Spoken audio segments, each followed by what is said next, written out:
Good afternoon, guys. Let me introduce myself. My name is Dipanshu Malhotra. I'm an engineer. Engineer पता है ना यार, BTech किए इसलिए इंजीनियर लग गया, आगे नाम के आगे। ओके, बीटेक किए कंप्यूटर साइंस से। आपको मैं इकोनॉमिक्स और आईआर पढ़ाऊंगा, that is international relation. Economics आपकी प्री के लिए भी इम्पोर्टेंट है और मेंस के लिए भी इम्पोर्टेंट है। ओके, प्री और मेंस दोनों के लिए इम्पोर्टेंट है, ठीक है। इकोनॉमिक्स में आपको आएगा मैक्रो इकोनॉमिक्स, याद रखेंगे। ओके, और जो इंटरनेशनल रिलेशन है ये आपके मेंस पॉइंट ऑफ व्यू से इम्पोर्टेंट है, लेकिन कुछ पर्टिकुलर पार्ट है, कुछ जो फैक्चुअल इंफॉर्मेशन है थोड़ी सी, वो आपकी प्रीलिम्स के लिए भी इम्पोर्टेंट है। ओके, तो इकोनॉमिक्स आती है आपकी जीएस पेपर 3 में और इंटरनेशनल रिलेशन आते हैं आपके जीएस पेपर 2 में। ओके, मैं आपको अभी पूरा बताएंगे यूपीएससी के बारे में।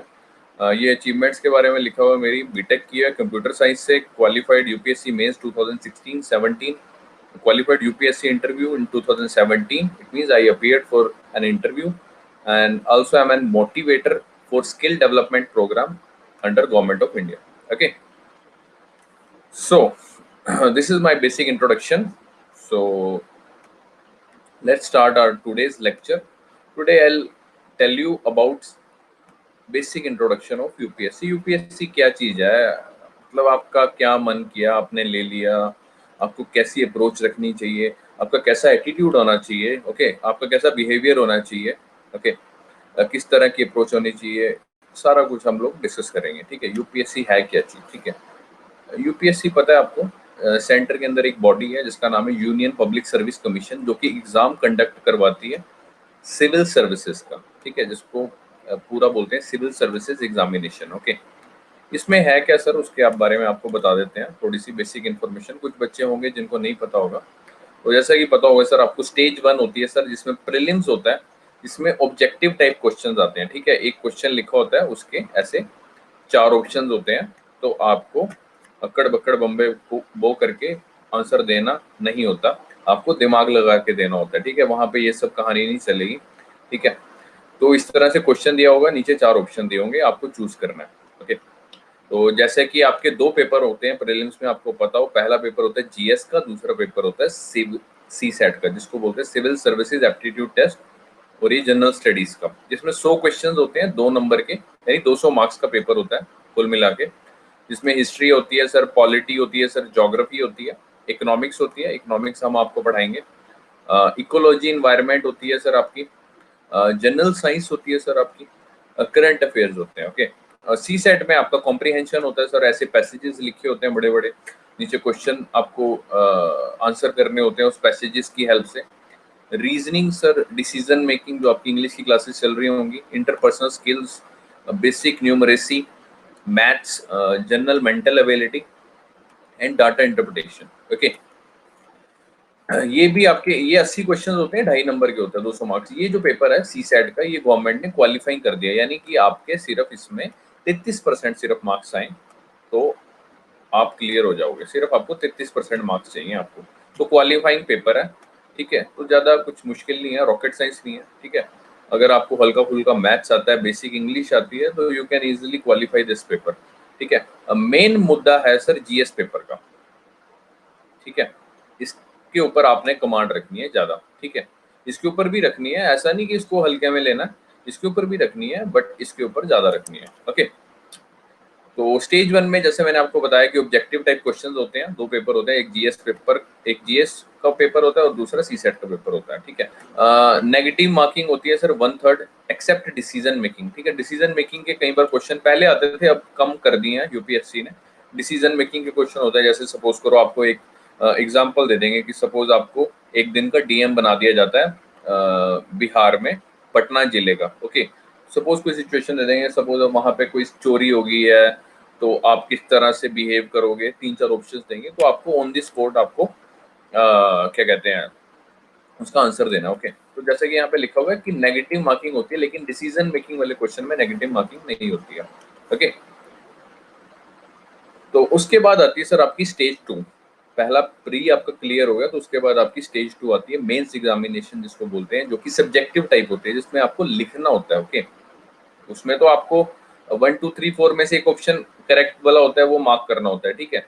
लेकिन इसमें क्या होता है सब्जेक्टिव टाइप क्वेश्चन लिखा होगा कि प्रेसिडेंट रूल क्या होता है, नेशनल इमरजेंसी क्या होती है, जीडीपी क्या होता है, ओके, गिनी कोफिशिएंट क्या होता है, फिलिप्स कर्व क्या होते हैं, क्विट इंडिया मूवमेंट कब शुरू हुई थी, उसके बारे में एक्सप्लेन करना है आपको, ठीक है, यानी सब्जेक्टिव टाइप। ओके, तो पहला पेपर जो होता है इंग्लिश का होता है 300 नंबर का, ये भी क्वालिफाइंग पेपर होता है, जिसमें कोई रॉकेट साइंस नहीं है। रीजनल लैंग्वेज आपकी जो मातृभाषा आप चूज कर सकते हो, ठीक है, जो भी शेड्यूल नंबर 7 में आपकी लिखी हुई है लैंग्वेजेस, उसमें से चूज करनी है एक लैंग्वेज, वो 300 नंबर का पेपर होता है, जो भी मर्जी आपकी, हिंदी चूज करो, पंजाबी चूज करो, इट्स ऑन यू।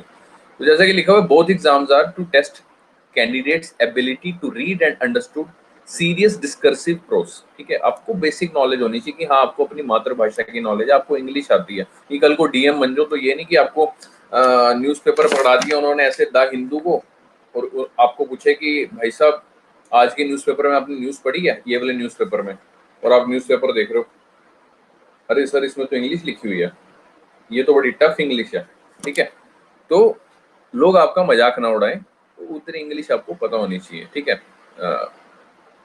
आगे चलते हैं सर। स्टेज 2 है सर मेंस में आपका जो थर्ड पेपर होता है, ऐसे होता है सर 250 नंबर का, 3 घंटे का। उसके बाद आता है सर जीएस पेपर 1, 250 नंबर का, 3 घंटे का पेपर होता है। इंडियन हेरिटेज एंड कल्चर, ये आपका हिस्ट्री से रिलेटेड है, हिस्ट्री आती है इसमें, ज्योग्राफी आती है, ठीक है, मैं ज्योग्राफी भी आपको पढ़ाऊंगा। ओके, ज्योग्राफी का भी कुछ पार्ट मैं लूंगा, कुछ पार्ट रवि सर लेंगे। ओके, उसके बाद सर आपका जीएस पेपर 2 आता है 250 नंबर का, इसमें गवर्नेंस से रिलेटेड क्वेश्चन पूछे जाएंगे, कॉन्स्टिट्यूशन से रिलेटेड, संविधान से रिलेटेड, पॉलिटी से रिलेटेड, सोशल जस्टिस से रिलेटेड, जो भी गवर्नमेंट की स्कीम्स होती है सोसाइटी के लिए, SC STs के लिए स्कीम होती है, वुमेन के लिए स्कीम होती है, डिसेबल्ड पर्सनस के लिए स्कीम होती है, बीपीएल हाउस होल्डर्स के लिए स्कीम होती है। ओके, और इंटरनेशनल रिलेशन जो कि हम आपको पढ़ाएंगे। ओके, ये किस में आता है, जीएस पेपर 2 में। ये आपको दिमाग में रहना चाहिए कि कौन सी चीज जीएस पेपर 1 में आती है, 2 में आती है, ये आपको रटा होना चाहिए। ओके, कि नींद में मम्मी भी अगर आपको उठा ले जीएस पेपर 2 बोले तो एकदम से फटाफट बोलना है, governance, constitution, polity, social justice, higher. Okay, तो you have to remember this name eventually, धीरे धीरे आपको पता चल जाएगा। ओके, उसके बाद आता है सर आपका जीएस पेपर 3, 250 नंबर का आता है, 3 घंटे का, ये भी होता है। साइंस एंड टेक आती है सर इसमें, इकोनॉमिक डेवलपमेंट यानी इकोनॉमिक्स आती है आपकी, biodiversity, environment, security sir, security issues, internal security, external security, ठीक है, और डिजास्टर मैनेजमेंट। ओके, तो याद रखेंगे सर।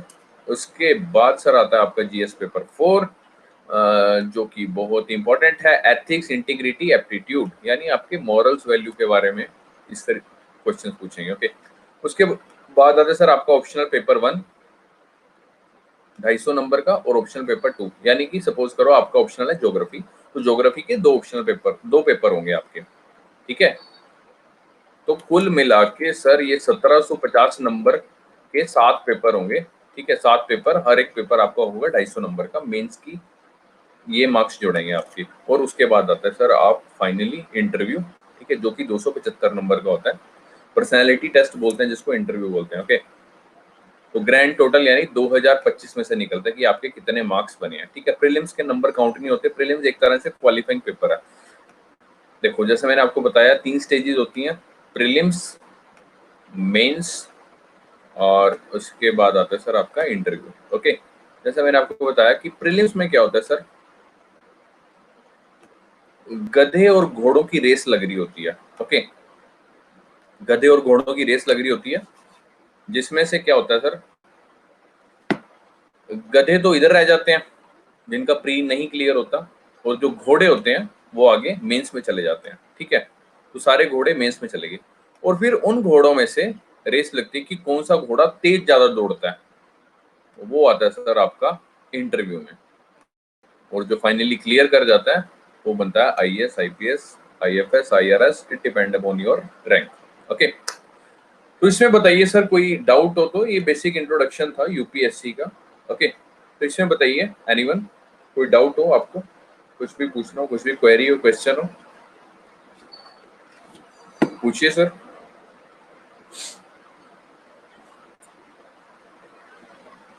इसमें आई थिंक कोई डाउट नहीं होना चाहिए, एक बेसिक इंफॉर्मेशन है।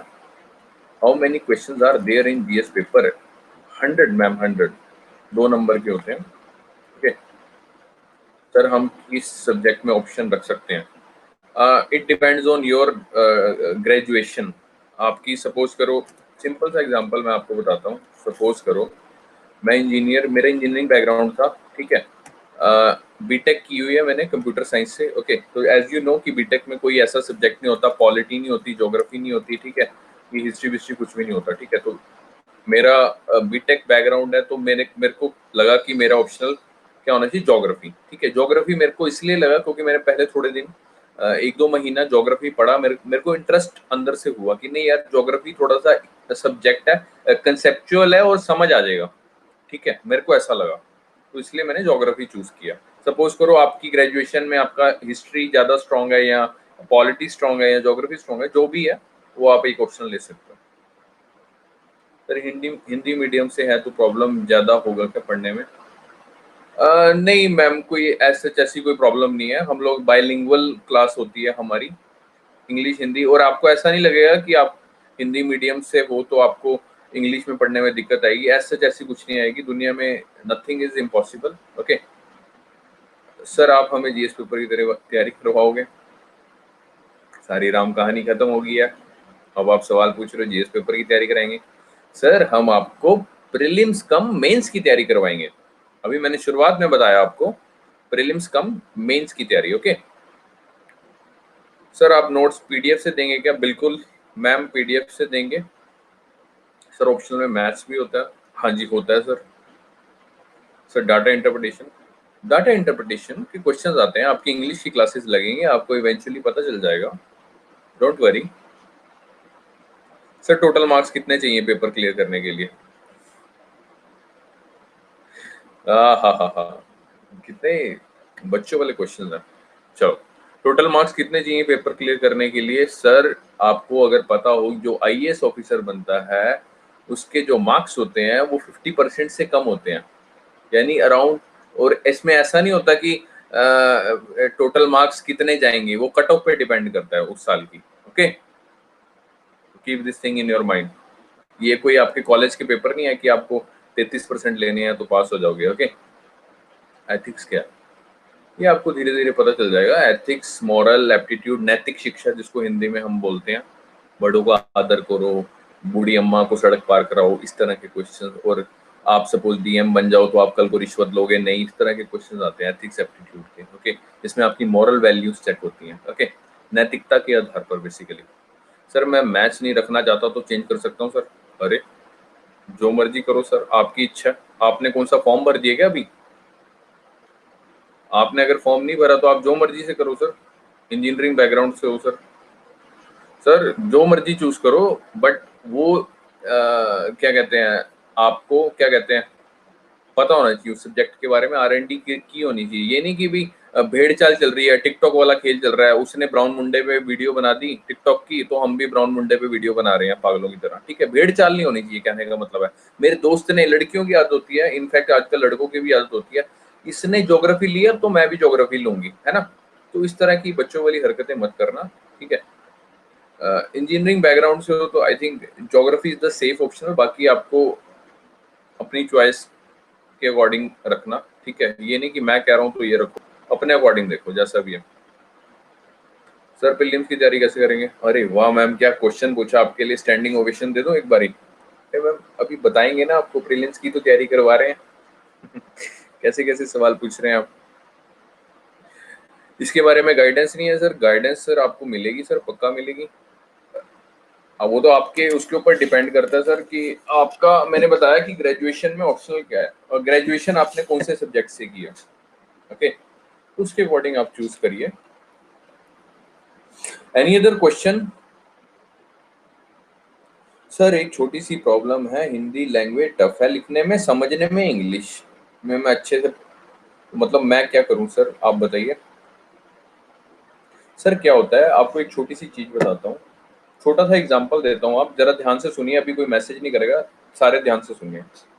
छोटा सा एग्जांपल देता हूँ। जिम, जिम के बारे में पता है? जिम नाम की एक चीज होती है जहाँ पे डोले शोले बनाते हैं, सभी को पता है जिम के बारे में? जिम नाम की चीज होती है, everyone is aware of gym. Hello, मैं जो बोल रहा हूँ कान में जा रहा है? हाँ, ठीक है। जिम नाम की चीज होती है जहाँ पे डोले बनाते हैं, सिक्स पैक एब्स बनाते हैं, बॉडी बॉडी बनाते हैं, ठीक है। मरियल से लड़के होते हैं तो बढ़िया बन के आते हैं, ठीक है, और जो मोटे होते हैं वो पतले बन के आते हैं, सिक्स पैक एब्स बना के आते हैं, ओके। तो हुआ क्या सर, आप गए जिम, आज आपका सपोज पहला दिन है, आप जिम में गए, ठीक है। अब मेरी बात ध्यान से सुनना, आप जिम में गए सर, जिम में गए सर, आपने डंबल उठाया गलती से 25 किलो का, जाते ही आपने कहा भाई साहब मैं तो बाहुबली हूँ, मैं तो 25 किलो का उठाऊंगा। जैसे ही आपने उठाया तो हल्की सी लचक आ गई आपके मोढे में, ठीक है। तो ट्रेनर ने कहा कि भैया ऐसा है, आपका आज पहला दिन है, तो आप ये 2.5 किलो का डंबल उठाओ। समझ आ गई, ये ज्यादा ऋतिक रोशन या जॉनी इब्राहिम बनने की जरूरत नहीं है। आपने कहा कि भैया ठीक बोल रहे हैं, तो आपने वो 2.5 किलो का डंबल उठाया और लगने लगे बाइसेप बनाने हल्के हल्के, क्योंकि अगर आप ज्यादा वेट उठा लोगे तो मसल क्रैम्प हो जाता है, यानी कि बॉडी में अकड़ आ जाती है, जकड़न आ जाती है बहुत ज्यादा, ठीक है।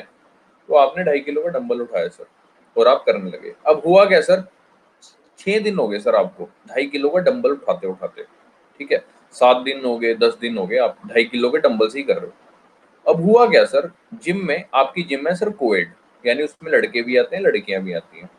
तो एक देवी जी आई और आपके बगल में बैठी, और देवी जी ने उठा रखा है 10 किलो का डंबल, और आप वो गरीबों की तरह 2.5 किलो के डंबल से बॉडी बना रहे हो। तो ईमानदारी से बात बताना, अगर मर्द हो तो 2.5 किलो का छोड़ के कितने का उठाओगे? अंदर से जो मर्द वाला वो जो ईगो है वो एकदम से क्या बोलेगी, 10 किलो से भी ज्यादा का उठाओगे, पक्की बात है ना? 15 कम से कम, है ना? क्यों? क्योंकि अंदर से, अंदर का जो मर्द है ना वो बोलेगा अरे भाई लड़की 10 किलो का उठा रही है, तो मर्द हो गए और तेरी दाढ़ी वाड़ी भी आ गई है, मूछें भी आ गई, कम से कम 15-25 का तो उठा। और उसके सामने पूरा शो करेंगे कि ये तो मैं रोज मारता हूँ, 15-25 तो मैं रोज मारता हूँ, है ना? उसके सामने शो करोगे, है ना? तो कहने का मतलब ये है सर, आपने सिचुएशन के अकॉर्डिंग, इस कहानी का निचोड़ क्या है, इस कहानी का निचोड़ ये है कि आपने सिचुएशन के अकॉर्डिंग अपने आप को पुश किया, यानी अपनी लिमिट को पुश किया कि यार मैं ये चीज नहीं कर सकता था, लेकिन ये देवी जी आ गई ना, ये सुंदर सी तोता परी लड़की आ गई, इसको देख के मेरे को अंदर से जोश जाग गया और मैंने 2.5 किलो छोड़ के 25 किलो का डंबल उठा लिया, ठीक है। वो बात अलग है, 4 दिन आप आए नहीं जिम में, ठीक है, यानी आपने लिमिट को अपनी पुश किया। तो कहने का मतलब ये है सर, इंसान को हमेशा अपनी लिमिट्स को पुश करना चाहिए। सपोज करो आपका हिंदी मीडियम था बैकग्राउंड, सपोज करो, ठीक है, आज आपको इंग्लिश पढ़ने को मिल रही है, और इंग्लिश में ये भी नहीं कोई ब्रिटिश इंग्लिश चल रही है यहाँ पे, वाह वाह वाह वाह इस तरह करके मैं पढ़ा रहा हूँ, ठीक है, ये नहीं कि ऊपर से जा रही है इंग्लिश, आपको इस तरह समझाई जाएगी कि भाई साहब आप इजिली लिख सको, एक आम आदमी जो समझ सके। समझे मेरी बात? तो कहने का मतलब ये है कि अपनी लिमिट्स को पुश करो सर, हमेशा लिमिट्स को पुश करना चाहिए। आज आप 5 किलो का डंबल मार रहे हो तो 10 दिन बाद 10 का मारो, उससे 10 दिन बाद 20 का मारो, है ना? कहने का मतलब अपने आप को बेहतर बनाओ, इंसान को हर रोज अपने आप को बेहतर बनाना चाहिए, ठीक है। कुछ भी कर रहे हो, चाहे वो कुछ भी कर रहे हो, आज सपोज करो आपने एक चैप्टर पढ़ा, ठीक है, सपोज करो आपने पॉलिटी का आज एक चैप्टर कंप्लीट किया, ठीक है, आपको पूरा दिन लग गया। तो एक हफ्ते बाद 2 चैप्टर की बनाओ कि हाँ यार अब तो 2 चैप्टर करूंगा, अब मैं अपनी लिमिट्स को पुश करूंगा। तो धीरे धीरे क्या ना, जो मैंने पता नहीं किसी बच्चे ने क्वेश्चन पूछा था कि ये हम कैसे कॉप अप करेंगे, हिंदी से इंग्लिश में कैसे आएंगे, वो धीरे धीरे हो जाएगा। ऐसा नहीं होता कि सारे आईएएस वाला दिमाग लेके पैदा होते हैं, वो बनाना पड़ता है, धीरे धीरे बन जाएगा। तो कोई दिक्कत नहीं है, हम लोग आपके साथ टीचर्स हैं, किसी भी प्रकार की कोई भी प्रॉब्लम हो तो we are here to entertain you at any time, okay. 2-4 चीजें आपको याद रखनी है, आईएएस बनने के लिए आपका एटीट्यूड भी वैसा होना चाहिए। प्रॉब्लम आई, कोई कुछ चीज समझ नहीं आई, हाय परेशान हो गए, हाय टीचर ने लिंक नहीं भेजा अभी तक क्लास का, परेशान हो गए पागलों की तरह, हाय इतने बड़े बड़े ऐसे लिख दिए, सर क्या है हमारी क्लास नहीं लग रही, ये है वो है, लिंक भेज दिया। ऐसे डरना नहीं है भाई, ऐसे पैनिक नहीं होना, गुस्सा नहीं करना, ओके। वॉइस इश्यूज आ रहे हैं, आई थिंक आप ही को आ रहे हैं, सभी को आ रहे हैं? जिसको आ रहे हैं एक बार मैं आपको छोटी सी चीज बता देता हूँ कि नेट ऑफ करके दोबारा सा ऑन कर लीजिए, ओके।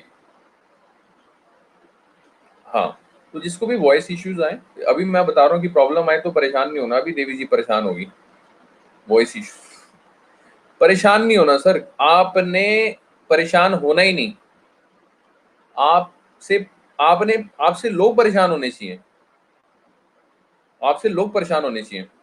ठीक है, वो देखो what was your time table, बात कौन सी हो रही है, टाइम टेबल पे पहुंच गए। अरे प्रीलिम्स तो निकाल लो देवी जी, ऑप्शनल की तैयारी भी करेंगे, क्यों टेंशन ले रहे हो, सब कुछ कराएंगे। धीरे धीरे एक क्यूरोसिटी बनी रहने दो, ये नहीं बच्चों की तरह, हाय पापा वो बादल क्यों है, हाय वो पापा बाहर पेड़ क्यों है, ट्रेन में जा रहे हैं पेड़ कितने हैं, गिनता गिनता रहूं। वो छोटे बच्चों में होते हैं ना क्यूरोसिटी, वो होनी चाहिए, जायज होनी चाहिए। मतलब behave like an IAS officer, don't behave like a kid. अरे सर ये चल नहीं रहा, ये वॉइस नहीं चल रही, ये मेरा ये नहीं हो रहा, ये नहीं हो रहा, सर पीडीएफ नहीं भेजी, सब काम हो जाएगा, टेंशन नहीं लेनी है, टेंशन देनी है, टेंशन नहीं लेनी है आपने, कूल रहना, एकदम रिलैक्स, सब कुछ मिल जाएगा आपको, बिलीव मी। इस इंस्टीट्यूट में सब कुछ मिल जाएगा आपको, किसी प्रकार की दिक्कत नहीं होगी, सारे टीचर्स बहुत ज्यादा कोऑपरेटिव हैं। Okay, so no need to take tension, just be cool and just focus on your studies. ठीक है, कुछ चीजें बता देता हूँ कि what was your time table prelims के लिए। I am asking Devi ji, ma'am ने बताया तो है आपको कि वेडनेसडे और थर्सडे को क्लास लगेगी सर की, अब इसमें क्या पूछने वाला है, आपको वो छोटा सी चीज नहीं समझ में आई, वही है टाइम टेबल, है ना। धीरे धीरे धीरे धीरे ये थोड़ी सी अपनी आदत डालो। ओके, समझने की, चीजों को समझने की, खुद से समझो, नहीं समझ में आ रही पहले अपना दिमाग लगाओ कि यार अच्छा मैम ने, सर ने कोई टाइम टेबल तो नहीं भेजा हुआ, रजनी मैम ने कोई टाइम टेबल भेजा हुआ, अच्छा हाँ भेजा हुआ, सर की क्लास कितने बजे, इतने बजे, बस बात खत्म होगी। अगर इन केस फ्यूचर में कुछ भी अमेंडमेंट होती है, कुछ भी कोई नई चीज आती है तो आपको बता दी जाएगी। घबराना नहीं है, गुस्सा नहीं करना, मैसेजेस नहीं करने पागलों की तरह, ठीक है। और बच्चे कुछ ग्रुप्स बना देते हैं, मैं आपको बता रहा हूँ क्या चीजें करनी चाहिए, क्या चीज नहीं करनी चाहिए। ग्रुप्स बनाते हैं कि भाई साहब सेल्फ स्टडी करेंगे हम लोग, अरे भाई सेल्फ स्टडी करो लेकिन ग्रुप में मत करो, वो ग्रुप में पढ़ाई नहीं होती है, वो सिर्फ बकैती होती है। बकैती समझते हो, जैसे डाकू होता है ना, डाकू, डाकू डाका डालते हैं तो उसको क्या बोलते हैं, डकैती। और जो बकवास करते हैं उसके लिए उसको क्या बोलते हैं, बकैती। ठीक है, तो बकैती के लिए ग्रुप्स बनते हैं, उसमें पढ़ाई वढ़ाई बिल्कुल भी नहीं होती। तो बिलीव मी, ग्रुप्स ग्रुप्स के चक्करों में मत पड़ो, अपना एक कायदे से पढ़ाई की तरफ फोकस करो, छोटा सा टाइम टेबल बनाओ, छोटे छोटे टारगेट्स बनाओ कि हाँ यार ये नहीं भाई, बच्चे क्या करते हैं एक एक साल के टाइम टेबल बना लेते हैं कि एक साल में हम ये करेंगे रोज का, यार बढ़िया। लड़कियां तो भाई साहब इतनी खतरनाक होती हैं, तीन चार रंग के पेन लिए होते हैं, ऐसे उंगलियों में लगा रखे होते हैं, लाइक दिस, ये इस तरह की कलाकार होती हैं, तीन चार उंगलियों में ऐसे पेन फंसा रखे होते हैं उन्होंने, लाल काला नीला, इस तरह की उनकी राइटिंग होती है। और इनको देख के बेचारे लड़के कहते हैं अरे वाह देवी जी ने तो बहुत अच्छे नोट्स बना रखे हैं, इन्हीं से ले लूं, मेरे तो इतने गंदी हैंड राइटिंग वाले बने हैं। तो भाई यूपीएससी में इस तरह की कलाकारी काम नहीं आएगी, ठीक है, टू बी वेरी ऑनेस्ट। आपको सर सिंपल रहना है और बिल्कुल फोकस करना है पढ़ाई पे, ठीक है। वो आपको बता दिया जाएगा कि किस तरह आपने क्या चीज, किस तरह की आपकी अप्रोच होनी चाहिए, ठीक है। जैसा कि मैंने आपको बताया कि छोटे छोटे टारगेट्स बनाओ। सपोज करो सबसे पहले आपने किसको छेड़ना है, एनसीईआरटीज को छेड़ना है। एनसीईआरटी पता है आपको, गवर्नमेंट द्वारा पब्लिश किताबें होती हैं एनसीईआरटी। बच्चे कहेंगे सर कौन सी एनसीईआरटीज होती हैं, हर सब्जेक्ट की एनसीईआरटीज लेनी है ओके आपने, चाहे इकोनॉमिक्स हो, पॉलिटी हो, हिस्ट्री हो, ज्योग्राफी हो, हर सब्जेक्ट की आपको एनसीईआरटीज लेनी है। सबसे पहले एनसीईआरटीज पढ़ो, ठीक है। अब छोटे बच्चे को स्कूल में डालते हैं तो सबसे पहले टीचर उसको क्या सिखाता है, क्या सिखाता है, सेंटेंसेस पैसेजेस बनाना सिखा देता है, या सबसे पहले ए फॉर एप्पल सिखाता है, पहले वर्ड सिखाता है ना, A for apple, B for ball, C for cat, ऐसे करके सिखाते हैं एबीसीडी करके, है ना। फिर धीरे धीरे उसको एबीसीडी से फिर धीरे धीरे वर्ड्स फॉर्मेशन में कि स्पेलिंग याद करो, पहले वर्ड्स फिर स्पेलिंग और फिर धीरे धीरे सेंटेंसेस, फिर सेंटेंसेस से पैसेजेस कैसे बनाने हैं, ऐसे कैसे लिखने हैं, ठीक है। तो आपका भी स्टेप बाय स्टेप इवोल्यूशन होना चाहिए। अगर आप सोचे कि भाई साहब आज ही मैं ऐसे लिखना शुरू कर दूं, आज ही मैं क्वेश्चन आंसर लिखने शुरू कर दूं, तो ऐसा नहीं होगा, स्टेप बाय स्टेप चलो। और जो स्टेप बाय स्टेप चलते हैं वही लॉन्ग टर्म तक चलते हैं। ओके, कौन सी क्लास की एनसीईआरटी चूज करें, सर मैं बता रहा हूँ, सबर सबर, आपने सबर करना है सर, बस सबर करिए, आपको हर चीज बताई जाएगी। आपको छठी से लेकर, जैसे कि देवी जी ने लिखा है, छठी से लेकर 12वीं तक की सारी एनसीईआरटी पढ़नी है। पढ़ने का मतलब ये नहीं कि उसके नोट्स बनाने लग जाओ, एनसीईआरटी पढ़ने का एक तरीका होता है। मैं आपको छोटा सा एग्जांपल देता हूँ। सपोज करो सर आपने ज्योग्राफी की छठी क्लास की, आपकी घर में बगल में बच्चा होगा कोई ना कोई, छठी क्लास का, 6 क्लास का कोई बच्चा होगा, उसको थप्पड़ थप्पड़ मार के उसकी बुक ले लेना, ठीक है, थप्पड़ मत मारना, प्यार से ले लेना, कहना भाई इधर आ, मैं तेरी बुक पढ़नी है जरा एक दिन के लिए। और 6-7 चैप्टर होते हैं, ज्यादा चैप्टर नहीं होते, तो डरने वाली बात नहीं है। तो उसकी बुक में आपने पढ़ने का तरीका बता रहा हूँ, एनसीईआरटी चैप्टर फर्स्ट पढ़ा आपने, ठीक है, सपोज करो चैप्टर फर्स्ट है प्लैनेट्स के बारे में, आपने प्लैनेट्स के बारे में चैप्टर पढ़ा, उसके बाद उसकी एक्सरसाइज दी होती है, पीछे क्वेश्चंस दिए होते हैं, है ना, fill in the blanks, match the column, question answer दिए होते हैं, तो वो आपको सॉल्व करने हैं सर। मैं बार बार रिपीट कर रहा हूँ, फर्स्ट चैप्टर जैसा होता है, उसके पीछे एक्सरसाइज दी होती है, उसको आपने सॉल्व करना है पूरी एक्सरसाइज को, वो भर के दे देनी है उसको, ताकि वो जो छोटा बच्चा है ना, वो आपको भाई साहब कहे कि भैया आप ही हो, हम तो ऐसे ही स्कूलों में जाके धक्के खा रहे हैं, आपने तो सारा सिलेबस 2 दिन में खत्म कर दिया। तो इस तरह की अप्रोच रखो, ठीक है। बगल के लौंडे हैं छठी क्लास के, 7वीं क्लास के, बुला बुला के एनसीईआरटी की किताब ली, अब तो वैसे भी क्लासेस क्लूसेस चल नहीं रही है, तो बाहर ही घूम रहे होते हैं, ठीक है ना, उल्टी सीधी हरकतें कर रहे होते हैं, गुल्ली डंडा खेल रहे हैं, तो कभी घूम रहे हैं, कभी कोल्ड ड्रिंक पी रहे हैं, तो पकड़ के क्या भाई इधर आ किताब दे, एनसीईआरटी की किताब पकड़ी, एक्सरसाइज सॉल्व कर दी सारे चैप्टर, और एक एक 2-2 दिन लगते हैं मैक्सिमम एनसीईआरटी कवर करने में, अगर कायदे से बैठ दो, तमीज से। उसमें ना कुछ रूल्स आपको फॉलो करने होते हैं। जो आपका फोन है, इसको आपको साइड में रखना होता है, ठीक है, इसको आपको साइड में उल्टा करके, साइलेंट करके, या फ्लाइट मोड पे करके रखना होता है, ठीक है, ताकि कई लड़कों की आदत होती है, लड़कियों की भी इनफैक्ट आदत होती है, अरे जरा 2 मिनट देख लूं व्हाट्सएप पे किसी का मैसेज तो नहीं आया, उसको रिप्लाई कर दूं, भाई भाई वो बुरा ना मान जाए। भाई साहब मांझेगा मांझे, ठीक है, आपको अपने काम पे ध्यान देना है, एनसीईआरटी आपको कवर करनी है, आपको टारगेट बनाना है कि भाई साहब 2 घंटे मैं सुबह दूंगी, 2 घंटे मैंने रात को देने, एनसीईआरटी कवर करनी है मैंने, ठीक है, एक दिन में मेरे को एनसीईआरटी कवर करनी है। और छोटे छोटे चैप्टर होते हैं यार, 2-2 पेजेस के, और आपको बड़ा मजा आएगा वो चैप्टर करने में। आपको होगा क्या, वो चैप्टर जब आप उसकी एक्सरसाइज सॉल्व करोगे, सपोज करो इनके हिसाब से क्वेश्चन नहीं सॉल्व हो पा रहा, तो दोबारा से वो चैप्टर रीड करो, and make sure this thing कि वो चैप्टर आपका एक्सरसाइज पूरी कंप्लीट करो, ठीक है। जैसे ही चैप्टर बुक कंप्लीट हो आपकी, चैप्टर नंबर 6 सपोज करो क्लास 6 की आपने ज्योग्राफी की एनसीईआरटी कंप्लीट कर दी, तो अपने व्हाइट पेज लो, एक A4 साइज की शीट आती है इस तरह की, ठीक है, उसके ऊपर लिखो कि आज मैंने, सपोज करो आज की डेट डालो, आज मैंने एनसीईआरटी का 6th क्लास की एनसीईआरटी कवर कर दी है, टिक मार्क कर दिया। उसके बाद अगला चैप्टर क्लास 7th की उठाओ, ठीक है। तो ऐसे धीरे धीरे करके हर सब्जेक्ट की उठाओ, हिस्ट्री की, ज्योग्राफी की, इकोनॉमिक्स की सिर्फ कहते हैं कि हम लोग +2 क्लास की मैक्रो इकोनॉमिक्स पढ़नी होती है, वो मैं अभी आपको बताऊंगा। तो इतना समझ में आया कि एनसीईआरटी हम कैसे स्टेप बाय स्टेप चलेंगे, अपने आप को ग्रूम करना है ना। यानी कि आप जिम में भी जाते हो, जैसे मैंने आपको बताया कि सबसे पहले वो जो ट्रेनर होता है आपको 2.5 किलो का डंबल देता है, तो धीरे धीरे 2-3 महीने बाद आप 25 किलो, 30 किलो, 35 किलो तक आ जाते हो, यानी आपने धीरे धीरे धीरे अपने आप को बेहतर बनाया, समझे। तो घबराना नहीं है, इंग्लिश से नहीं घबराना, ओके, स्टेप बाय स्टेप चलना है सर आपने। और बताइए सर कुछ, तो शुरू करें हम लोग, इकोनॉमिक्स शुरू करें आज, इसमें कुछ डाउट हो तो बताओ, कुछ चीज ना समझ आई हो। एक एक करके चूज करनी है आपको एनसीईआरटी, क्लास 6 से शुरू हो, क्लास 12 तक खत्म करनी है। क्लास 6 से लेके 10th तक तो आपने बुक में ही एक्सरसाइज सॉल्व कर देनी है, और जब क्लास 11th और 12th की एनसीईआरटी होगी उसके अलग से नोट्स बना लेना।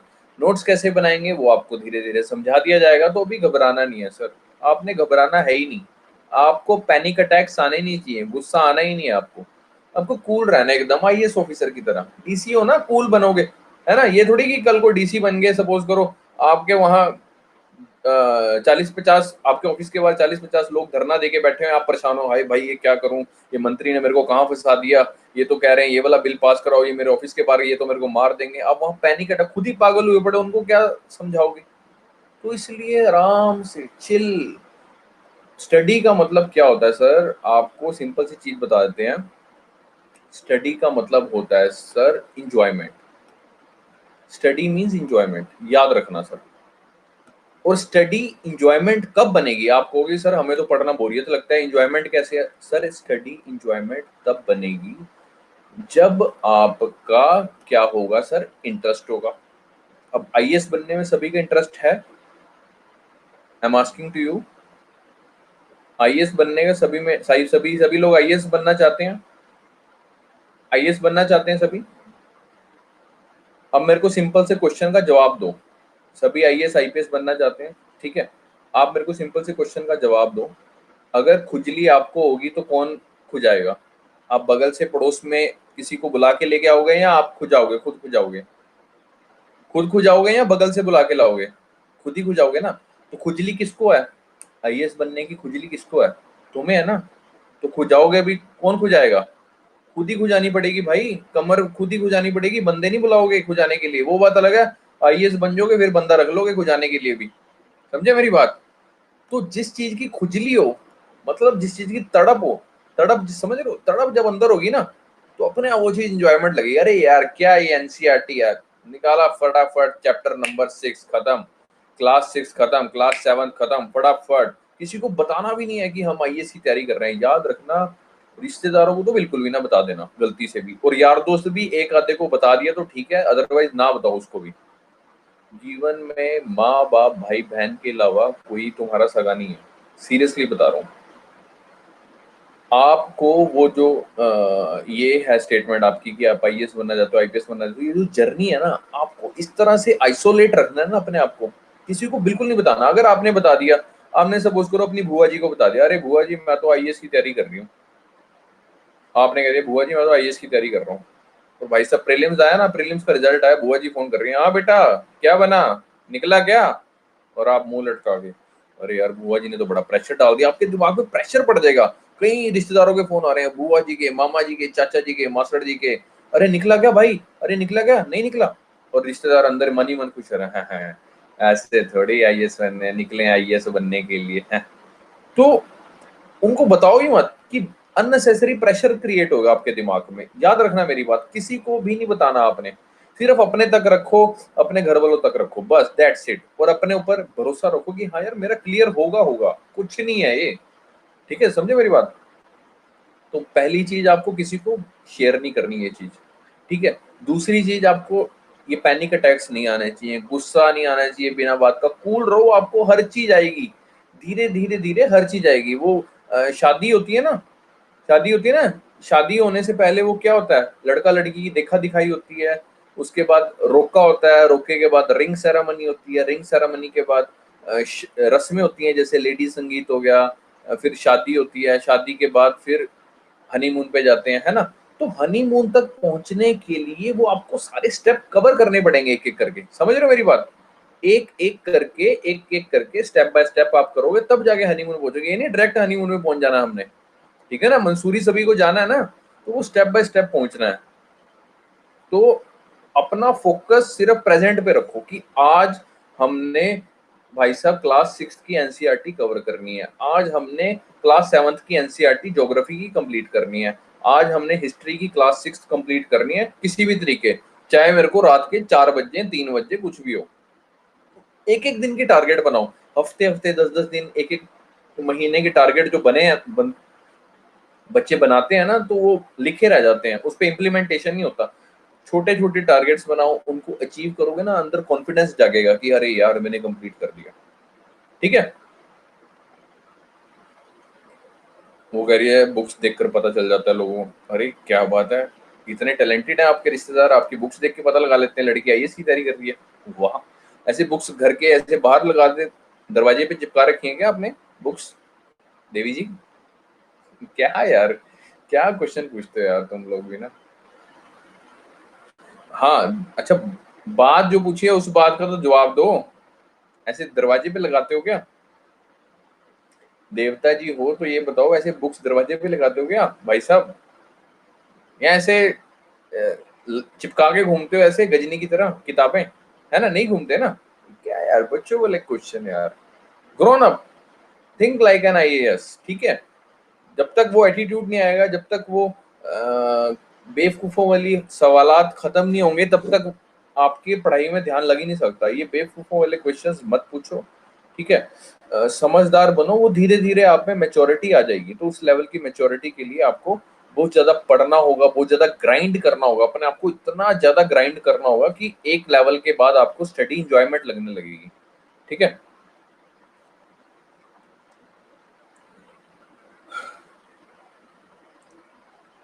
सर प्लीज बताएं, अगर मैथ ना रखें हम, इंजीनियरिंग बैकग्राउंड हो से तो क्या कोई फर्क पड़ेगा इंटरव्यू पर? नहीं सर, इसका कोई इंटरव्यू, आप सर जो मर्जी रखो सर, आप संस्कृत रख लो सर, अपना ऑप्शनल, ठीक है, उसमें कोई वो लेना देना नहीं है। वाह, क्या क्वेश्चन पूछा है सर। मेंस के सभी एग्जाम 3 घंटे वाले एक ही दिन में होते हैं? अरे भाई, आप खुद सोचो, 7 एग्जाम है, 7 या 21 होते हैं, 21 घंटे आपको बिठा के एग्जाम दिलवाएंगे? अरे भाई, अलग अलग दिन होते हैं यार, क्या यार। मैं कह रहा हूँ यार, अभी थोड़ा दिमाग लगाओ, अपना कॉमन सेंस यूज करो, कॉमन सेंस वाली चीजें यूज करो। और अभी क्यों इतने जल्दी शादी की एक्साइटमेंट हो रही है? अभी रोका रोका तो होने दो, अभी देखा देखी तो होने दो। मेरे को मजबूर मजबूर मत करो, मैं जलील बहुत अच्छा करता हूँ, बिलीव मी। तो मैं नहीं चाहता कि फर्स्ट डे में आपको मैं जलील करूं, ठीक है। मैं नहीं चाहता कि बच्चे डीमोटिवेट हो जाएं। तो आराम से रहो, ठीक है, मोहब्बत से रहो, पढ़ाई करो, एंजॉयमेंट करो, और मेरी क्लास में एंजॉयमेंट रहेगा, बिलीव मी। मैं आपको इस तरह से पढ़ाऊंगा कि आपको पढ़ाई बोरियत लगेगी नहीं, बिलीव मी, ठीक है। बाकी आपकी अपनी इंटरप्रिटेशन है मेरे बारे में, ठीक है। तो टेंशन नहीं लेनी, सब चीज का हल मिलेगा। अभी स्टेप बाय स्टेप चल रहे हैं ना, अभी प्री पे पहुंचे हैं, मेंस में क्या होगा, 21-21 घंटे बिठा के एग्जाम लेंगे, ऐसा नहीं सोचने का अपने को, ठीक है। हाँ, तो भाई साहब क्या कह रहे हैं, सर सोफिया आने से पहले बोलते थे कुछ स्टूडेंट यहाँ एक डैशिंग सर भी हैं, आज देख ले सर आपको, वो आपका नाम लेते थे। अरे भैया भैया भैया, अरे भाई कोई डैशिंग वैशिंग नहीं है, आ जाओ आ जाओ, इधर आ जाओ भैया, ठीक है। कोई नहीं, सॉरी थैंक यू कुछ नहीं कहना आपने, मेरे को पता भी नहीं चलना किसने कौन सी बात कही है, ठीक है। तो कहने का मतलब है, आपने सर पढ़ाई की तरफ ध्यान देना है, लेक्चर की तरफ ध्यान लगाना है, लेक्चर से रिलेटेड कोई डाउट है हम आपका सॉल्व करेंगे। और कुछ भी आपको एनसीईआरटी से दिक्कत है, एनसीईआरटी पढ़ रहे हो, कुछ चीज नहीं समझ में आई है, आप मेरे से पूछो, ठीक है। आपकी हर चीज का निवारण किया जाएगा। मुद्दे की बात यह है, आपके मन में वो परेशानी वाली चीज नहीं आने देंगे, कहने का मतलब ये है, ठीक है। तो आज हम थोड़े से इकोनॉमिक्स के बेसिक कंसेप्ट शुरू करते हैं, ठीक है। तो जैसा कि मैंने आपको बताया कि एनसीईआरटी कवर करनी है इकोनॉमिक्स की, आपको सर क्लास 12th की एनसीईआरटी खरीदनी है सर। ये फोटो है सर, इसका स्क्रीनशॉट ले लेना, नहीं तो मैं आपको पीडीएफ व्हाट्सएप कर दूंगा जो उनसे ग्रुप्स बने हुए हैं, ठीक है। तो बुक का नाम है sir introductory macro economics, just mind this word, macro है ये, माइक्रो नहीं है, ओके। ये चीज ध्यान रखना, मैक्रो पढ़नी है हमें यूपीएससी के लिए, माइक्रो नहीं पढ़नी है। माइक्रो में न्यूमेरिकल्स पार्ट होते हैं, तो हमें मैक्रो पढ़नी है, ओके। ये चीज ध्यान रखेंगे। ये बुक्स खरीद लेना, 12वीं क्लास की है, एनसीईआरटी शुद्ध भाषा में मैंने आपको बता दिया है, दोबारा रिपीट कर देता हूँ। फिर वही बकवास, मेरे पास ऑलरेडी है, मेरे भाई के पास है, मेरे चाचे के लड़के के पास है। मैंने पूछा, जब तक जो सवाल ना पूछा जाए, आपके पास है तो ये अपने तक रखो ना, है ना। अब मैं आपको एग्जांपल देता हूँ, आप इंटरव्यू में गए देवी जी, आप देवी जी इंटरव्यू में गए, आपसे पूछ लिया कि आपका किस चीज में इंटरेस्ट है, आपकी हॉबीज क्या हैं। आपने बोल दिया कि सर मेरा तो म्यूजिक में इंटरेस्ट है, मेरा फिल्म्स फिल्म्स में इंटरेस्ट है, ठीक है। तो उन्होंने पूछा कि आपका, अच्छा म्यूजिक में भी इंटरेस्ट है, फिल्म्स के अलावा म्यूजिक में भी इंटरेस्ट है, और आप वहां पे बातें करने लगे, अरे सर मेरे को तो दलेर मेहंदी के गाने बहुत अच्छे लगते हैं, मेरे को सिद्धू मूसेवाले के गाने बड़े अच्छे लगते हैं, मेरे को क्लेयर कंठ के गाने। उन्होंने आपसे सवाल क्या पूछा, उन्होंने आपसे सवाल पूछा, बेटा आपको म्यूजिक पसंद है? आपका छोटा सा आंसर होना चाहिए, yes. This is the habit that you have to generate in your self, समझ रहे हो सर। आपको छोटी बात में, वहां लिखा होता है पेपर में, जो मेंस में क्वेश्चन आता है लिखा होता है 250 वर्ड्स में देना है इसका आंसर, इसका आंसर आपको 100 वर्ड्स में देना है, यानी सीधी बात, नो बकवास। कहने का मतलब यह है कि जितना आप प्रिसाइजली आप समझा सकते हो दूसरे बंदे को, उस तरह से करना है, ओके। सर एग्जाम में रियल वर्ल्ड के बारे में भी क्वेश्चन होते हैं, like religious question about Gurbani and all? No sir, religious word से रिलेटेड कुछ क्वेश्चन नहीं होते हैं। ये आपकी कोई रिलीजियस ट्रैश टॉक के बारे में पेपर नहीं है, आपको यूपीएससी के बारे में। आपको सब्जेक्ट्स में ऑलरेडी बता चुका हूँ, उसमें रिलीजियस वर्ड आया कहीं पे, है ना। सर ये बुक हिंदी में है, इंग्लिश? ये इंट्रोडक्टरी मैक्रो इकोनॉमिक्स कौन सी भाषा में लिखा है? इंग्लिश में है ना शायद, स्पेनिश में तो नहीं है ना। जिसका हिंदी मीडियम है वो हिंदी में ले सकता है, जिसका इंग्लिश मीडियम है वो इंग्लिश में ले सकता है, ठीक है, आपकी अपनी इच्छा है। ओके, बेवकूफ वाले सवाल मत पूछें, अदरवाइज आप जलालत का शिकार हो सकते हैं। आपको मैं जलील करूंगा और इसमें मेरे को कुछ भी दुख नहीं होगा, ठीक है, और बाकी के लिए आप हादसे का कारण बन जाएंगे, बाकी लोग आपकी खिल्ली उड़ाएंगे। इसलिए वही सवाल पूछें जो समझदारी वाले हों, ठीक है। मैं आपको बता ही रहा था कि 12वीं क्लास की 12वीं कक्षा की एनसीईआरटी की किताब लेनी है जिसका नाम है इंट्रोडक्टरी मैक्रो इकोनॉमिक्स। मैक्रो लेनी है, माइक्रो नहीं लेनी है। ओके, तो ठीक है सर, इस पे ध्यान दे रहे हैं। और बस अभी मुद्दे की बात ये है, अभी आगे चलते हैं हम लोग आज की। ओके ओके, तो आगे चलते हैं सर, ध्यान दीजिए। इकोनॉमिक्स क्या है, इकोनॉमिक्स में पढ़ते क्या है, इकोनॉमिक्स को हिंदी में क्या बोलते हैं, इकोनॉमिक्स को हिंदी में बोलते हैं अर्थव्यवस्था। हमारे देश की अर्थव्यवस्था कैसी है, इसमें हम पढ़ेंगे क्या। इसमें क्या पढ़ते हैं sir, it's a branch of knowledge. Okay, it concerned with production, consumption and transfer of wealth, कि प्रोड्यूस क्या क्या चीजों का उत्पादन हो रहा है हमारे देश में, क्या क्या चीजें बन रही हैं, उनकी कैसे कंजम्पशन हो रही है। जैसे ब्रेड बन रही है, मोटरसाइकिल्स बन रही हैं, कार बन रही हैं, बाइक्स बन रहे हैं, टेलीफोन्स बन रहे हैं, वो उनकी प्रोडक्शन कितनी हो रही है, उनकी कंजम्पशन कैसे हो रही है, कि हमारे देश में कितने मोबाइल बिके, कितनी ब्रेड्स बिकी, कितनी जैम बिकी, कितनी मोटरसाइकिल्स बिकी। ओके, और उसकी ट्रांसफर कैसे हो रही है, कि इतने की चीज ली, उतने में बिकी, वो ट्रांसफर कैसे हुई है। ये सब सारी कहानी हम किस में पढ़ेंगे, इकोनॉमिक्स में पढ़ेंगे। Okay, it means a branch of knowledge that is concerned with production, consumption and transfer of wealth. Wealth माने पैसा। ओके, प्रोड्यूस कैसे हो रही है, वेल्थ बनी कैसे। हमने हमने ये पेन था, हमने ये 1 रुपए का इसका रॉ मटेरियल खरीदा, ये ढक्कन हमने कहीं से खरीदा, ये निब कहीं से खरीदी, इसके अंदर जो इंक पड़ती है वो कहीं से खरीदी, ठीक है। इसको प्रोड्यूस करके ये इकट्ठा हमने क्या बना दिया, पेन बना दिया। यानी हमारा रॉ मटेरियल सपोज करो 2 रुपए का आया था और हमने ये पेन बना दिया 10 रुपए का। तो कैसे वेल्थ की प्रोडक्शन हुई, कंजम्पशन हुई और ट्रांसफर हुई, ठीक है ना। ये 2 रुपए की मैंने चीज खरीदी, 10 रुपए में बेच दी, कैसे ट्रांसफर ऑफ वेल्थ हुई, कैसे प्रोड्यूस हुई, कैसे कंजम्पशन हुई, तो वो चीज पढ़ेंगे हम सारी इकोनॉमिक्स में। ओके, तो चलते हैं सर आगे। तो सबसे पहले चीज आती है sir money, birth and evolution. Okay, सबसे पहले चीज आती है सर मनी, बर्थ और इवोल्यूशन की। पैसे का जन्म कैसे हुआ, मतलब लोगों को कैसे पता चला कि यार पैसे में हमें डील करना चाहिए। तो सबसे पहले आपको पता हो, अगर आपने हिस्ट्री थोड़ी बहुत पढ़ी हो तो आपको पता हो कि सर सबसे पहले चलता था बार्टर सिस्टम। बार्टर सिस्टम पहले चलता था। ओके, बार्टर सिस्टम का मतलब क्या है सर, बार्टर सिस्टम का मतलब है, सपोज करो सर आपके पास टमाटर है, जैसे ये भाई बैठा है टमाटर लेके, और इन भाई के पास है गेहूं, ठीक है।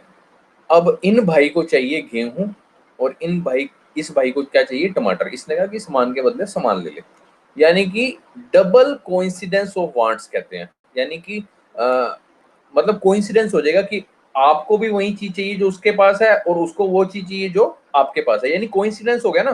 तो उसको क्या बोलते हैं, डबल कोइंसिडेंस ऑफ वांट्स, यानी बार्टर सिस्टम। तो पहले जमाने में हम किस में डील करते थे, बार्टर सिस्टम में। ये समझ में आया बार्टर सिस्टम। एक बंदे के पास टमाटर है, आपके पास टमाटर है, मेरे पास है सपोज करो आलू। आपने कहा कि भी आलू की सब्जी बनानी है, अब कैसे करा जाए, कि एक काम करते हो, टमाटर वाले भाई को आलू दे देता हूँ थोड़े से, उससे टमाटर ले लेता हूँ, ठीक है, अदला बदली कर लेते हैं, उससे वो भी आलू की सब्जी बना लेगा, मैं भी आलू की सब्जी बना लूंगा, यानी डबल कोइंसिडेंस ऑफ वांट्स। तो इसको कहते हैं बार्टर सिस्टम, यानी समान के बदले समान, ठीक है, इसको बोलते हैं समान के बदले समान देना, ठीक है। सर आई थिंक इसको आत्मनिर्भरता भी कहते हैं। हाँ, नहीं सर, इसको आत्मनिर्भरता नहीं कहते। बार्टर सिस्टम का मतलब होता है, मैं आपको बता तो रहा हूँ, बार्टर सिस्टम का मतलब होता है सामान के बदले सामान एक्सचेंज करना, चीज के बदले चीज एक्सचेंज करना, ठीक है। सिंपल सी है, इसमें कोई रॉकेट साइंस नहीं है, ठीक है। एक्स्ट्रा दिमाग नहीं लगाना हमने, जितना समझाया गया उतना, जब जिस चीज में लगाने को होगा उसमें मैं आपसे खुद पूछूंगा एक्स्ट्रा दिमाग। तो मनी का रुपए का बर्थ कैसे हुआ, पैसा कैसे आया। सबसे पहले हमारे वैदिक पीरियड में ये कॉइन्स होते थे जिसको टेराकोटा कॉइन्स बोलते हैं। ओके, तो इस तरह से मिट्टी के सिक्के बनाए जाते थे। उसके बाद फिर धीरे धीरे आए मेटल कॉइन्स, ये आपने देखा होगा, दस्सी पंजी आपके पुराने दादा वगैरह कभी देखा हो, कईयों ने संभाले होते हैं, है ना, ऐसे इस तरह के सिक्के संभाले होते हैं, पता हो शायद आपको, इस तरह के देखे होंगे आपने, इस तरह के मेटल कॉइन्स। ओके, उसके बाद आई पेपर करेंसी, जैसे नोट होते हैं जिनसे आपके पास 2000 का नोट, 500 का नोट, 100 का नोट, 200 का नोट, 50 का नोट, ठीक है। फिर उसके बाद आई पेपर करेंसी। अच्छा, अभी देखो मनी का इवोल्यूशन क्या हो गया, अभी क्रेडिट कार्ड्स आ गए हैं, सिर्फ कार्ड से आप स्वाइप करते हैं और मनी ट्रांसफर हो जाती है। अच्छा, अभी और डिजिटल करेंसी जिसको बोलते हैं बिटकॉइंस, आपने सुना होगा पक्का बिटकॉइंस के बारे में, अगर न्यूज़पेपर पढ़ते होंगे थोड़ा बहुत, बिटकॉइंस के बारे में सुना हो। और भी कई तरह की डिजिटल करेंसी होती है। ओके, तो इसके बारे में अभी पढ़ना नहीं है, हम आपको ये बता रहे हैं कि मनी कैसे धीरे धीरे इवॉल्व हुई।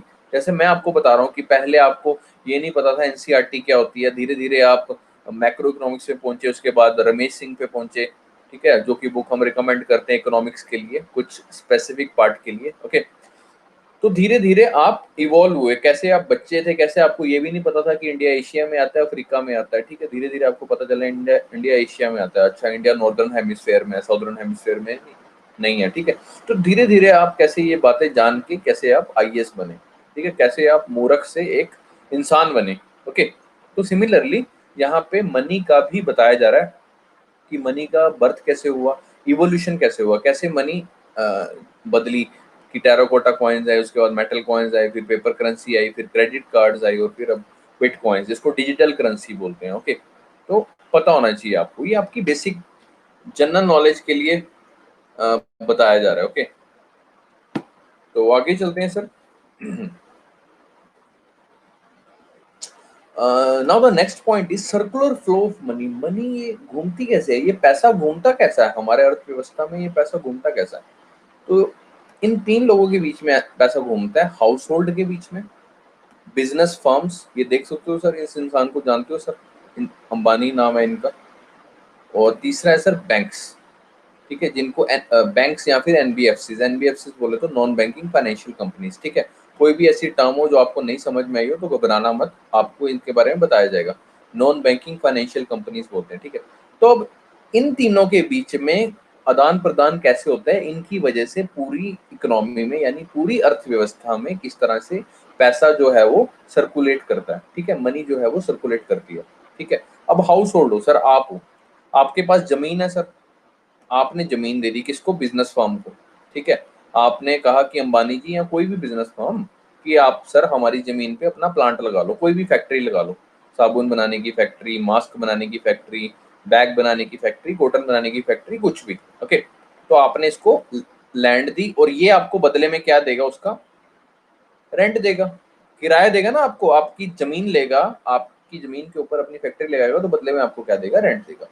दूसरी चीज सर, आपके फादर साहब या घर में कोई भी भाई बहन कहीं काम करता होगा as a labour, labour means as a employ. Okay, तो वो एम्प्लॉय कहाँ पे लगेगा, बिजनेस फर्म में, ठीक है, और बदले में उसको क्या मिलेंगी, वेजिस, यानी कि तनख्वाह। ओके, तो इस तरह से पैसा सर्कुलेट होता है। अच्छा, बैंक और बिजनेस फर्म्स का क्या रिलेशन है। अच्छा, बिजनेस फर्म्स जाती हैं बैंकों के पास कि भैया हमारा ये प्रोजेक्ट है, हमने हमें इतने करोड़ का लोन चाहिए, तो बैंक इसको क्या देती है, लोन देती है, ठीक है, जैसा कि देख सकते हो आप, बैंक इसको लोन देगी, ठीक है, और फिर इस लोन को वो किस में लगाएगा, अपने बिजनेस में लगाएगा, ठीक है।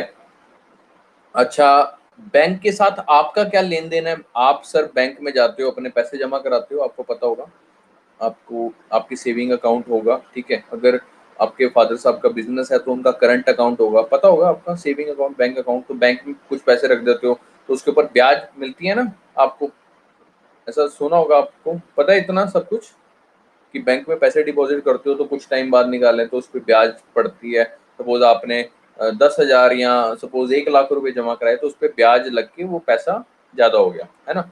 तो यानी आपने अपनी पूंजी, जिसको कैपिटल बोलते हैं, जो पूंजी आपने कहाँ जमा कराई, अपनी बैंक में कराई, तो उसका बैंक आपको क्या देगा, उसका बैंक आपको क्या देगा, ब्याज देगा, इंटरेस्ट देगा। यहाँ पे लिखा नहीं हुआ तो आपको पता होना चाहिए, ये सब बेसिक चीजें हैं, इसमें कुछ ऐसी चीज नहीं बताई जा रही है आपको कि जिसको आपको समझने में दिक्कत हो, ठीक है। ये आपको हल्का सा ग्रूमिंग करी जा रही है कि इकोनॉमिक्स बेसिकली है क्या। ओके, तो जैसा कि हमने ये तीन चीजें पढ़ी हैं सर अभी, बार्टर सिस्टम, जिसको डबल कोइंसिडेंस ऑफ वांट्स बोलते हैं, यानी वस्तु के बदले वस्तु, सामान के बदले सामान एक्सचेंज करना, उसको बार्टर सिस्टम बोलते हैं, जिसको डबल कोइंसिडेंस ऑफ वांट्स बोलते हैं। कि कोइंसिडेंट हो गया कि मेरे को आपसे टमाटर चाहिए और आपको मेरे से आलू चाहिए, कोइंसिडेंस हो गया ना, इसलिए इसको क्या बोलते हैं, डबल कोइंसिडेंस ऑफ वांट्स। उसके बाद हमने पढ़ा मनी, बर्थ एंड इवोल्यूशन। उसके बाद हमने पढ़ा सर्कुलर फ्लो ऑफ मनी। ठीक है, तो सर्कुलर फ्लो ऑफ मनी में जैसे मैंने आपको बताया क्या किस चीज से क्या आती है, जैसे आप लैंड दोगे किसी बिजनेस फॉर्म को तो बदले में आपको क्या मिलेगा, रेंट मिलेगा। ठीक है, किराया देगा वो आपकी जमीन का।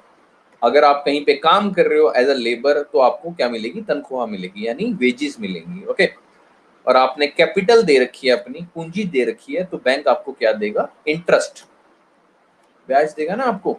ठीक है, और अगर वो आपने कैपिटल किसी कंपनी में, आपको शेयर मार्केट के बारे में पता होगा, सिर्फ इतना तो पता है ना कि शेयर मार्केट नाम की चीज होती है, शेयर मार्केट में लोग इन्वेस्ट करते हैं, इतना पता होगा, थोड़ा बहुत इतना तो सुना होगा, कभी मूवीज वगैरह में देखा हो, है ना।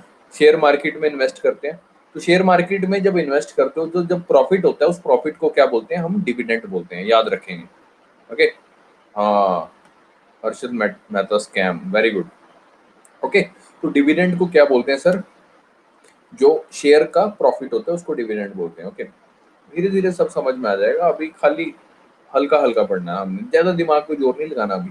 ठीक है, हाँ, कहीं घर जाके रोगी सर, सर आज तो बहुत ही ज्यादा काम करवा दिया, हमारे तो आधी चीजें ऊपर से निकल गई। ओके, तो बैंक्स और एनबीएफसी यानी नॉन बैंकिंग फाइनेंशियल कंपनीज होती हैं, उनका काम क्या होता है, basically they act as financial intermediaries, यानी बिचौले का काम करती हैं, फाइनेंस प्रोवाइड करती हैं। बिजनेस को पैसा चाहिए तो बिजनेस को लोन दे देगी, यहाँ से पैसा लेगी, हमारे से हाउस होल्ड अपनी पूंजी जमा करेंगे बैंकों में, और बैंक वो पैसे लोन में इनको दे देगी, इनको बिजनेस फर्म्स को। ठीक है, तो बैंक का सिस्टम कैसे चलता है, किस तरह से लोन देती है, किस तरह से ब्याज लगाती है, वो सारी चीजें आपको समझाई जाएंगी, घबराना नहीं है आपने। ओके, तो उसके बाद एक छोटा सा कंसेप्ट है वो आपको समझा देते हैं, क्योंकि उसके बाद हम फिर शुरू करेंगे आरबीआई वगैरह के बारे में। ठीक है, वो कल शुरू करेंगे, उसके उसको कराने से पहले एक छोटा सा बेसिक कंसेप्ट है कि how supply demand effect equilibrium. Supply demand समझते हो, आप मार्केट में गए, सपोज करो आप सर, आपके घर के पास छोले भटूरे वाला, ठीक है, पहले वो अकेला रेडी लगाता था छोले भटूरे की। ठीक है, आप गए उसके पास, आपने कहा कि भैया छोले भटूरे दे दो, आपको भैया छोले भटूरे बहुत अच्छे लगे, आपने सारी जगह गा दिया कि भैया वो फलानी जगह के छोले भटूरे बहुत फेमस है। फिर वो आपके 3 दोस्त गए, उन्होंने आगे फैला दिया, तो करते करते करते उस छोले भटूरे वाले पे भीड़ होनी शुरू होगी। तो भैया छोले भटूरे वाले ने क्या करा, अपने साथ पहले वो देता था, सपोज करो 20 रुपए की प्लेट। ठीक है, तो उसने देखा कि भाई साहब जनता बहुत ज्यादा टूट रही है मेरे यहाँ पे, तो एक काम करता हूँ, मैं 20 रुपए की प्लेट की जगह कितने की कर देता हूँ मैं, 30 रुपए की। अपने घर के आसपास भी देखा होगा, कई चीजें महंगी हो गई हैं, किसी जमाने में समोसा 1 रुपए के 4 मिलते थे, तो करते करते करते अभी महंगाई भी इतनी हो गई है, और डिमांड बढ़ने का कारण भी कह लो कि 30 की वो चीज अब 40 में हो गई है ना। पता होगा, बेसिक एग्जांपल। ठीक है, तो हुआ क्या, उस छोले भटूरे वाले ने 20 की जगह 30, फिर 30 से 40, फिर वो करते करते करते करते भाई साहब उसने बढ़िया सा शोरूम खोल लिया, किस नाम से, गोपाल स्वीट्स एंड सन्स, जहां पे छोले भटूरे में बैठ के खाते हो आप एसी के नीचे, 100 रुपए की प्लेट कर दी। ठीक है, तो यानी कि जैसी डिमांड होगी, ठीक है, ठीक है, डिमांड और सप्लाई आपस में डिपेंड करते हैं एक दूसरे पे, उसी हिसाब से सप्लाई होगी। ठीक है, उस बंदे की 100 प्लेट सपोज करो एक दिन में लगती थी, ठीक है, लेकिन डिमांड बढ़ने लगी, आप लोगों ने सब जगह गा दिया कि भाई वो पुन्नू लाल के छोले भटूरे बहुत जबरदस्त हैं, तो आपने लगा कि ये भाई साहब ये तो सारों में गा देता हूँ मैं। ठीक है, तो जिस वजह से उसकी डिमांड बढ़ गई, तो उसने फिर अपनी सप्लाई और ज्यादा, पहले वो 100 प्लेट बनाता था, तो अभी वो कितनी बनाने लगे, अब वो 200 प्लेट एक दिन में निकालता है। ठीक है, आपके वहां पे भी होंगे कहीं फेमस इस तरह के। ओके, तो नाउ द क्वेश्चन ये है कि ये सप्लाई और डिमांड इफेक्ट कैसे होती है, खराब कैसे हो जाती है, ये जो रुपया जो है, ये जो चीजों का दाम है, जो सपोज करो छोले भटूरे की प्लेट 20 रुपए थी, ये एकदम से 40 रुपए कैसे होगी, अब हुई कैसे सर, इसका आपको एग्जांपल देते हैं एक छोटा सा। अब सपोज करो सर, मोदी साहब ने, हमारे प्रधानमंत्री ने एक योजना बनाई, मालामाल योजना। उसमें उसने क्या किया, he gave 15 lakh to every गरीब, जितने भी गरीब लोग हैं ना, सारों को 15 लाख रुपए, भाई साहब सारों को 15 लाख रुपए। अब होगा क्या सर, इससे जो भी गरीब लोग हैं वो क्या हो जाएंगे, अमीर हो जाएंगे, एकदम से 15 लाख रुपए आ जाए। अब सर लोगों के पास पैसा आ गया सर, तो ज्यादा डिमांड करेंगे सर, जाहिर सी बात है। अब सपोज करो आपकी पॉकेट मनी 10 रुपए थी, ठीक है, आपको हर महीने आपके पिताजी 10 रुपए देते थे। एक दिन आपके पिताजी ने आपसे प्रभावित होकर, बेटा ऐसा है मनोज, तुम आज से तुम्हारी पॉकेट मनी 50,000 रुपए, क्योंकि मेरे को बहुत तगड़ा टेंडर मिला है, तो मेरी बहुत तगड़ी करोड़ों की उसमें मुनाफा होगा, तो आज से तुम्हारी जो पॉकेट मनी है 50,000 रुपए। भाई साहब एक महीने की पॉकेट मनी 50,000 रुपए, जाहिर सी बात है आपके मुंह से राल टपकेगी टपकेगी। अंदर एक्साइटमेंट आएगी कि नहीं आएगी? डिमांड आप ज्यादा करोगे कि नहीं करोगे? आप पहले भाई साहब जाते थे वो पेड़ के नीचे बाल कटवाने, अभी आप कहाँ जाओगे, सैलून में जाओगे। पहले आप खाते थे रेडी वाले पे छोले भटूरे, अभी कहाँ जाओगे आप, चिकन बिरयानी खाने। डिमांड बढ़ेगी ना, आपकी डिमांड बढ़ेगी ना, आप और महंगी चीजें। आप पहले सपोज करो गरीबी के कारण आप कहते थे कि भाई मैं क्या कहते हैं, सपोज करो बादाम पहले आप 1 किलो खाते थे आप दिमाग तेज करने के लिए, लेकिन अब जब आपके पास पैसा आ गया तो आप डिमांड ज्यादा करोगे ना, है ना। तो सिमिलरली वो कह रहा है कि जब प्रधानमंत्री जी हमारे माला माल योजना लॉन्च करेंगे, तो उसके अंदर सपोज अगर 15 लाख रुपए हर गरीब को देंगे, तो वो गरीब क्या हो जाएगा, अमीर हो जाएगा। अमीर हो जाएगा इसका मतलब उसके पास पैसा ज्यादा आ जाएगा। पैसा ज्यादा आ जाएगा तो उसका मतलब डिमांड ज्यादा करेगा। जाहिर सी बात है ना, आपके पास पैसा ज्यादा आएगा, डिमांड, और जब डिमांड ज्यादा करेगा तो हमने यहाँ ऑनियन का एग्जांपल लिया, ठीक है, तो ऑनियन का प्राइस इंक्रीज हो जाएगा। सारे लोग कह रहे हैं कि भाई साहब डिमांड ज्यादा बढ़ रही है, तो अब क्या करते हैं कि प्याज की डिमांड ज्यादा बढ़ रही है तो प्याज का दाम इंक्रीज कर देंगे। वो एग्जांपल बताया मैंने छोले भटूरे वाला। रोज रोज जाओगे, डिमांड ज्यादा करोगे तो वो प्राइस इंक्रीज कर ही देगा, जाहिर सी बात है। तो सिमिलरली ऑनियन का प्राइस, जैसे कि जो कि इस एग्जांपल में बताया गया, सपोज करो 20 रुपए था, ओके, तो वो क्या बढ़ गया सर, क्योंकि लोगों के पास पैसे ज्यादा आ गए, डिमांड तेज ज्यादा होने की वजह से, पैसा ज्यादा होने की वजह से डिमांड बढ़ेगी, डिमांड बढ़ने की वजह से प्राइस इंक्रीज हो गया। और जिसको हम क्या बोलते हैं, इन्फ्लेशन। इन्फ्लेशन का मतलब होता है सर महंगाई, ओके, याद रखना, इन्फ्लेशन मीन्स महंगाई। और जिस वजह से जो इक्विलिब्रियम है, जो सप्लाई डिमांड का इक्विलिब्रियम है, पहले आप डेली जा रहे थे, छोले भटूरे खा रहे थे, कोई दिक्कत नहीं आ रही थी, वो 20 रुपए की प्लेट दे रहा था, आप 20 रुपए दे रहे थे, आराम से चल रहा था। आप महीने में एक बार छोले भटूरे जाके खा लेते थे। लेकिन जब से आपके पास पैसे आए, आपके पिताजी ने जैसे ही आपकी 50,000 रुपए कर दिया, आप डेली के डेली छोले भटूरे खाने जा रहे हो। आप कह रहे हो कि भाई साहब नाश्ता सुबह क्लास लगानी है दीपांशु सर की, तो छोले भटूरे खा के लगाने, क्योंकि मेरे फादर साहब की 10,000 रुपए सैलरी है, ठीक है ना। तो ये जो सप्लाई डिमांड खराब होगी ना, क्योंकि आपके फादर साहब ने आपको पैसे ज्यादा दे दिए। सिमिलरली हम इकोनॉमी में भी एग्जांपल लिया हमने बड़े लेवल पे कि प्रधानमंत्री ने 15 लाख रुपए हर गरीब को दे दिए, जिससे गरीब अमीर बना, अमीर के पास ज्यादा पैसे हुए, यानी उसने डिमांड ज्यादा की, डिमांड ज्यादा की तो ऑनियन का प्राइस इंक्रीज कर दिया उस ठेले वाले ने। इससे क्या होगी, इन्फ्लेशन होगी, यानी महंगाई होगी। इससे जो हमारा इक्विलिब्रियम है, यानी जो सप्लाई डिमांड का जो इक्विलिब्रियम है, वो डिस्टर्ब हो गया, है ना, दाम ज्यादा बढ़ा दिए तो जिससे डिस्टर्ब हो गया। So now the question is कि इस इक्विलिब्रियम को कैसे मेंटेन किया जाए, ये जो सप्लाई डिमांड का इक्विलिब्रियम है इसको कैसे मेंटेन किया जाए। तो इसके कई सारे इसको सही करने के कई सारे अल्टरनेटिव्स हैं। जैसे सबसे पहला है increase supply of onion. Suppose करो वहां छोले भटूरे वाला एक था, उसके बगल में 3 रेडियां और लग जाएंगी अगर छोले भटूरे की, तो सभी में कंपटीशन हो जाएगा, सभी दाम कम कर लेंगे कि भाई ये इसकी बिक्री ज्यादा हो रही है तो मैं भी 20 रुपए की कर देता हूँ ताकि लोग मेरे पास ज्यादा आए। ऐसा होता है ना, जहां 3-4 रेडियां लगी होंगी उनके कंपटीशन चलता रहेगा, है ना। तो गवर्नमेंट सिमिलरली क्या करेगी, ऑनियन की सप्लाई ज्यादा बढ़ा देगी, ठीक है, ताकि मार्केट में क्या हो कि ऑनियन का जो दाम है, जो प्राइस है, जो इक्विलिब्रियम बिगड़ा है हमारा, वो एकदम सही हो जाए, स्टेबल हो जाए। दूसरा क्या है सर, आरबीआई क्या करेगी, to decrease the money supply, यानी जो अर्थव्यवस्था में जो पैसा घूम रहा है ना, जो सर्कुलेट हो रहा है, उसको कम कर देगी, ठीक है, टू कॉम्बैट द इन्फ्लेशन, यानी महंगाई से बचने के लिए। और उस पॉलिसी को क्या बोलते हैं, डियर और टाइट मनी पॉलिसी, यानी मनी को टाइट कर दिया हमने, यानी लोगों के पास जो पैसा ज्यादा था वो कम कर दिया। वो कम कैसे करेंगे वो आपको बताएंगे नेक्स्ट वीडियो में, ठीक है।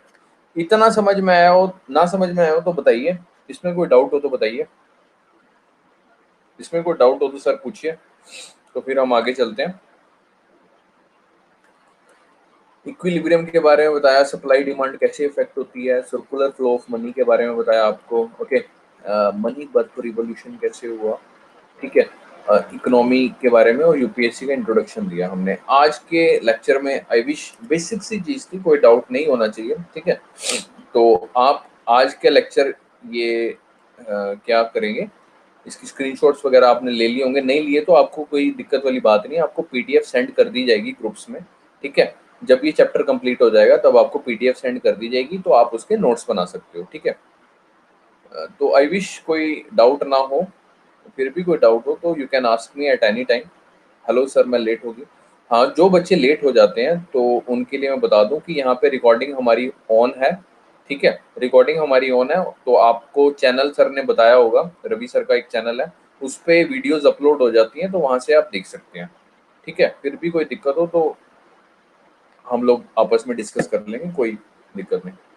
और बताइए सर, तो आज का लेक्चर कैसा लगा, कोई किसी प्रकार की दिक्कत हो तो बताइए। तो आज का लेक्चर हम यहीं पे खत्म करते हैं, चलो। थैंक यू यार, थैंक यू। तो आई विश कि आगे के लेक्चर भी हमारे इसी तरह के होंगे, और आई विश कि आपको कोई भी प्रॉब्लम ना आए।